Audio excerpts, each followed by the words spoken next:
Hello बच्चों, कैसे हो आप लोग। आई होप सब बढ़िया होगा। तो हम वर्क एनर्जी पावर पढ़ रहे हैं। हमने एनर्जी पढ़ लिया था, हमने काइनेटिक एनर्जी के बारे में पढ़ा था, हमने पोटेंशियल एनर्जी के बारे में पढ़ा था। आज मैं आपको एक चीज बताने जा रहा हूं, law of conservation of energy. हम पढ़ेंगे आज conservation of energy.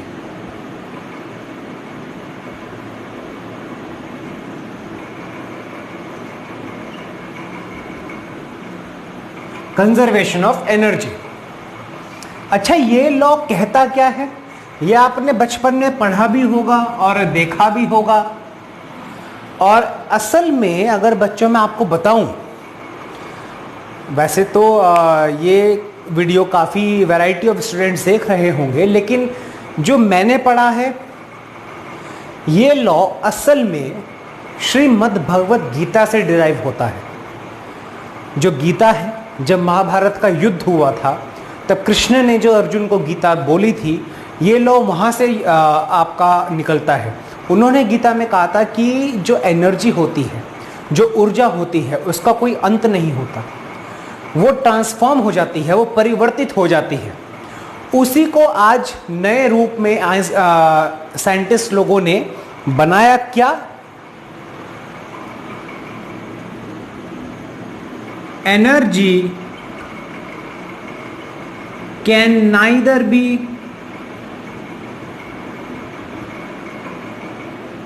created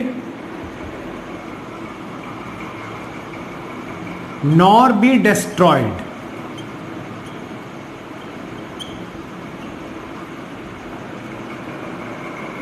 It can only be transferred या ट्रांसफॉर्म्ड। या तो एक जगह से दूसरी जगह भेज दी जाती है, या एक फॉर्म से दूसरी फॉर्म में कन्वर्ट हो जाती है।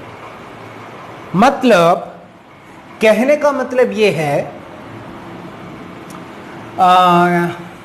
देखो अभी आगे हम एग्जांपल पढ़ेंगे इसके ऊपर, तो मैं आपको समझाऊंगा कि कैसे ट्रांसफॉर्म्ड का मतलब और ट्रांसफर का मतलब कैसे होता है एनर्जी में।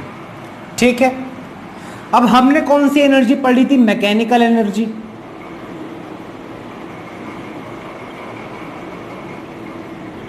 मैकेनिकल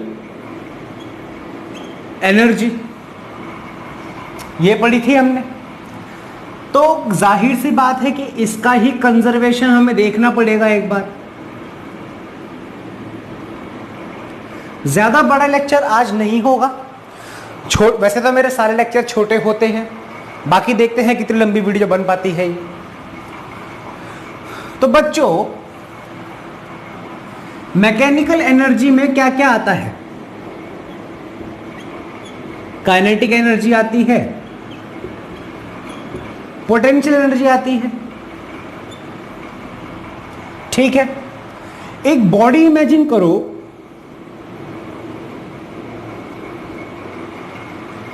और इस पे समझ लो कि एक कंजर्वेटिव फोर्स लग रहा है। समझो कि इसके ऊपर एक कंजर्वेटिव फोर्स लग रहा है। ठीक है, जिसके कारण इसके अंदर एक्स डिस्प्लेसमेंट हुआ। एफसी है कंजर्वेटिव फोर्स, और इस फोर्स के कारण इसमें एक्स डिस्प्लेसमेंट हुआ। या चलो एक कंजर्वेटिव फोर्स है, एक आपका फोर्स है जो हमने एक्सटर्नल लगाया, और एक फोर्स है जो नॉन कंजर्वेटिव में आते हैं, जैसे फ्रिक्शन वगैरह हो गए। ठीक है, ये तीन फोर्स लग रहे हैं और इसके ऊपर एक्स डिस्प्लेसमेंट हो रहा है।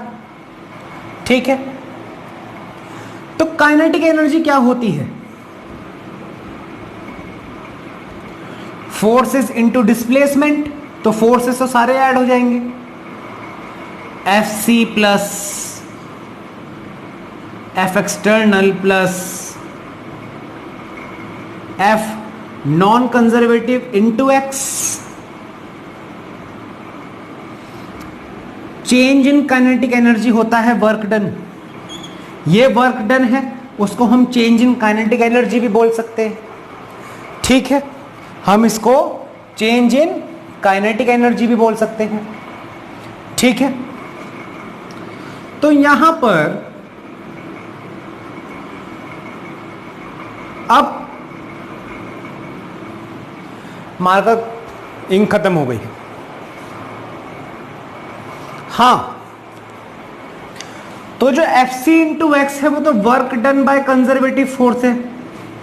ठीक है, जो Fc इंटू एक्स है वो work done by conservative force है, plus work done by external force हो गया, प्लस वर्क डन बाय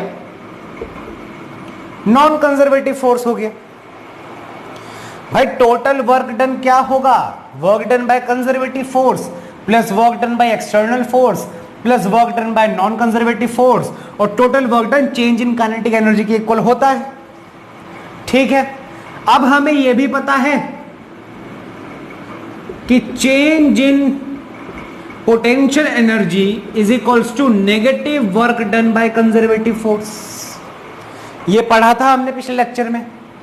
अगर आपको ये कहानी समझ में नहीं आई है तो इससे पिछला लेक्चर पोटेंशियल एनर्जी के बारे में जो मैंने अपलोड करा है उसको जाके एक बार देख लीजिए, कहानी आपको समझ में आ जाएगी। ठीक है, यानी कि minus delta potential energy, change in potential energy is equals to work done by conservative force. यहां पे भी एक WC है, work done by conservative force, इसकी जगह मैं ये रख सकता हूं। तो change in kinetic energy is equals to minus of change in potential energy plus work done by external force plus work done by non conservative force. ठीक है, work done by non conservative force. ठीक है, अच्छा अब देखो, मैं इधर इसको ले आऊं अगर, तो change in kinetic energy plus change in potential energy is equals to work done by external force plus work done by non conservative force. ये है आपकी final equation conservation of energy की।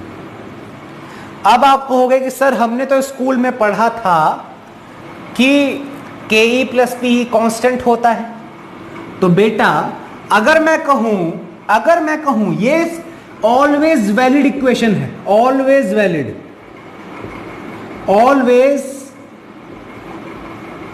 वैलिड। ठीक है, ऑलवेज वैलिड। अगर मैं कहूं no external force is present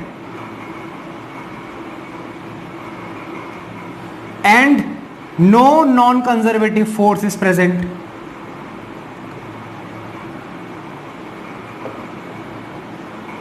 यानी कि ना तो हमने कोई एक्सटर्नल फोर्स लगाया, ना ही हम वहां पे कोई फ्रिक्शन वगैरह जैसा नॉन कंजर्वेटिव फोर्स है।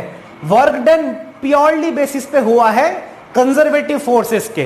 तो उस केस में क्या होगा, ये टर्म भी जीरो हो जाएगी, ये टर्म भी जीरो हो जाएगी। तो क्या हो जाएगा, डेल्टा के ई प्लस डेल्टा पीई, ये इस साइन को डेल्टा बोलते हैं।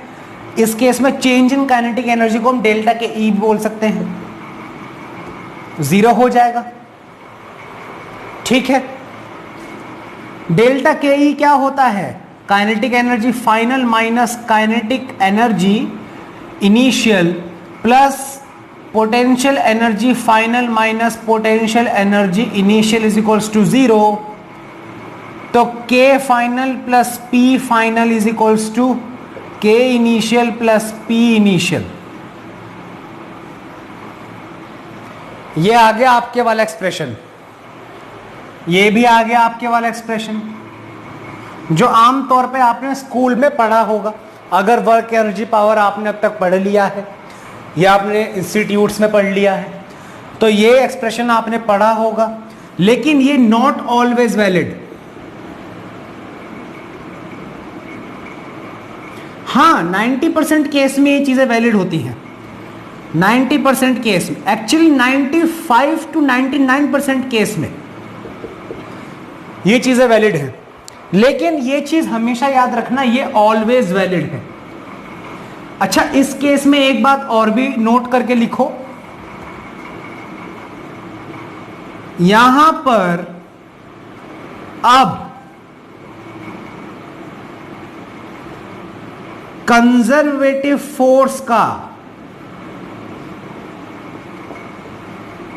वर्क डन काउंट नहीं होगा। क्यों?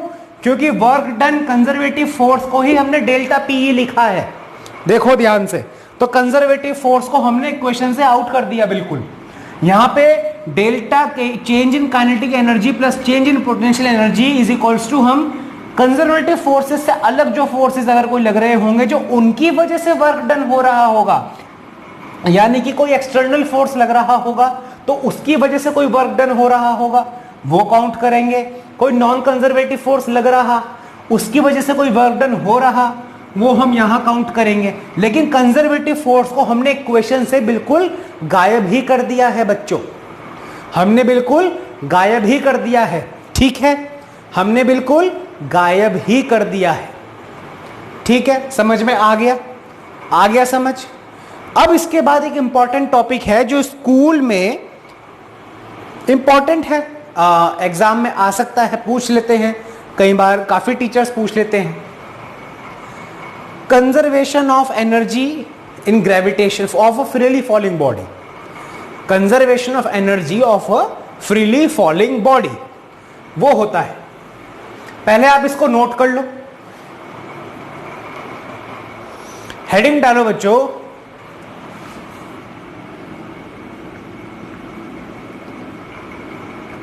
Conservation of energy of a freely falling body. हमें चेक करना है कि एक फ्री फॉलिंग बॉडी की एनर्जी कंजर्व रहती है या नहीं रहती है। अब हमने देखा है कि kinetic energy plus potential energy constant है, यही देखा है ना हमने यही देखा है। सपोज करो कि एक बॉडी है जिसका मास है m, ये ग्राउंड है, नोट बाद में कर लेना, पहले समझ लो। ये ग्राउंड है, ग्राउंड से ये इसका डिस्टेंस है h। ठीक, कितना गंदा h है h। ठीक है, हमें यह देखना है कि सपोज करो ये पॉइंट A है, ये पॉइंट B है, और कोई एक रैंडम पॉइंट हमने बीच में ले लिया जो यहां से x डिस्टेंस पे है, तो यहां से कितना हो जाएगा h माइनस x।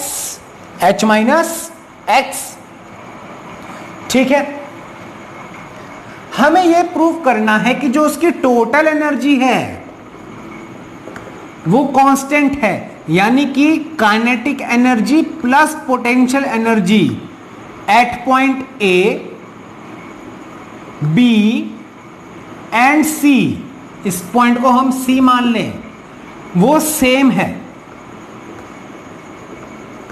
हमें कायदे में यह प्रूव करना है। अगर ये चीज प्रूव हो गई तो टोटल एनर्जी कांस्टेंट प्रूव हमारी हो जाएगी, तो उस बात से हमारा प्रूव हो जाएगा कि ये कंजर्व्ड है टोटल एनर्जी इसकी। ठीक है, अच्छा, जब ये पॉइंट A पर है, वहां से हमने इसको फ्री फॉल में छोड़ा, तो जब हमने उसको छोड़ा तो उस टाइम पे इनिशियल वेलोसिटी तो जीरो होती है, काइनेमेटिक्स में ही पढ़ा है और ये जाहिर सी बात है।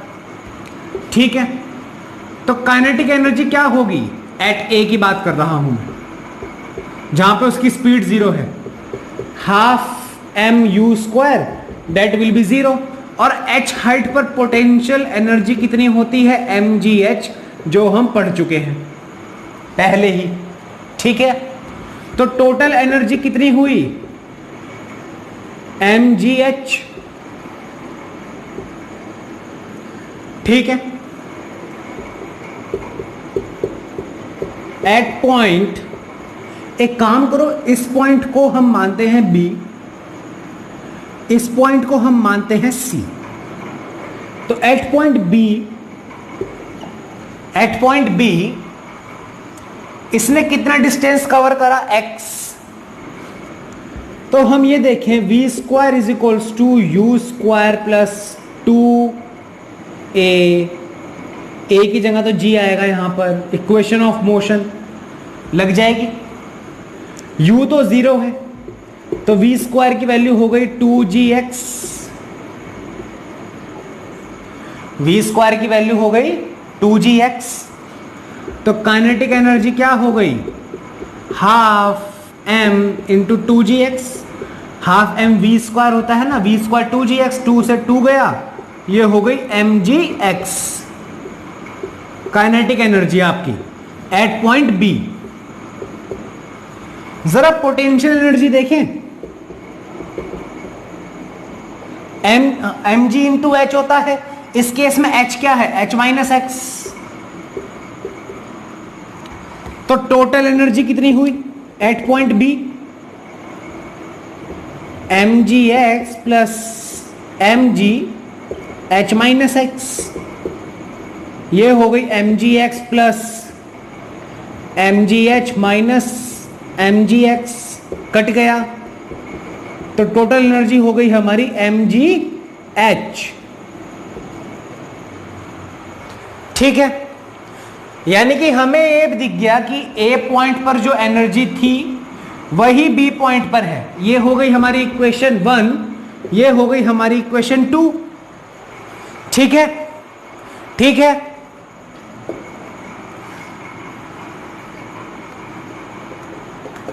एट पॉइंट C हमने 1 और 2 संभाल के रख ली, अब बात रहती है C पर। C पर आकर v square is equals to u square plus 2g, अब इसने h डिस्प्लेसमेंट कवर कर ली है। ठीक है, अगेन u 0 था, तो v स्क्वायर की वैल्यू 2gh हो जाएगी, तो काइनेटिक एनर्जी कितनी हो जाएगी, हाफ m इंटू 2gh, तो ये हो गई mgh काइनेटिक एनर्जी। और पोटेंशियल एनर्जी होगी 0, क्यों, h तो है ही नहीं, अब यहां पर खत्म हो गया। हाइट है कोई, ग्राउंड से कितनी हाइट है, 0 हाइट, तो पोटेंशियल एनर्जी 0। तो अगेन टोटल एनर्जी कितनी आई, mgh plus 0, that will be mgh।